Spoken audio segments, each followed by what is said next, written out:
Medak MLA camp కార్యాలయంలో గురువారం మధ్యాహ్నం 12 గంటలకు రాహుల్ గాంధీ జన్మదిన వేడుకలను కాంగ్రెస్ పార్టీ కార్యకర్తలు, నాయకులు ఘనంగా నిర్వహించారు. మెదక్ మున్సిపల్ మాజీ చైర్మన్ తొట్నూరు చంద్రపాల్ ఆధ్వర్యంలో ఈ జన్మదిన వేడుకలు జరిగాయి. పట్టణ అధ్యక్షులు గూడూరు ఆంజనేయులు గౌడ్తో పాటు కాంగ్రెస్ పార్టీ నాయకులు పాల్గొన్నారు. మాజీ కౌన్సిలర్లు పాల్గొన్నారు.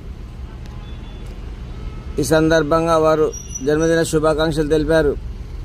హఫీజ్ మల్సాబ్ మాట్లాడుతూ కాబోయే ప్రధానమంత్రి శ్రీ రాహుల్ గాంధీ గారి 50వ జన్మదిన సందర్భంగా ఈరోజు మెదక్ క్యాంప్ కార్యాలయంలో ఆయన జన్మదిన వేడుకలు ఘనంగా జరుపుకోవడం జరిగింది.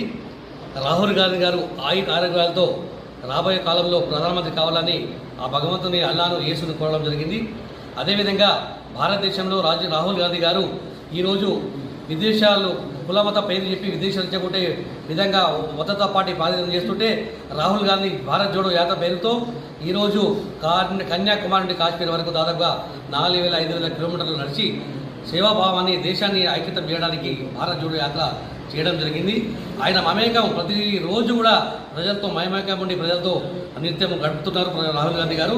ఈరోజు మీరు సోషల్ మీడియాలో కానీ సామాజిక మాధ్యమాలతో గమనిస్తే రాహుల్ గాంధీ గారి ఇమేజ్ అమాంత పెరిగిపోయినట్టు మనకు కనిపిస్తుంది.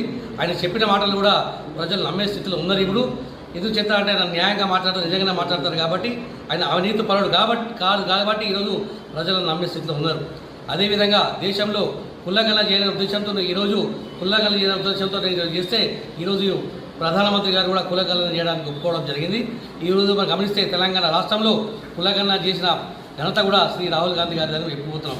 కాబట్టి రాబోయే రోజుల్లో కూడా రాహుల్ గాంధీ గారు ఆరోగ్యాలతో ఉండి ప్రధానమంత్రి బాధ్యత చేపట్టాలని భగవంతుని కోరుతూ మరోసారి రాహుల్ గాంధీ గారికి జన్మదిన శుభాకాంక్షలు తెలుపుతూ ముగిస్తున్నాం. జై హింద్, జై కాంగ్రెస్.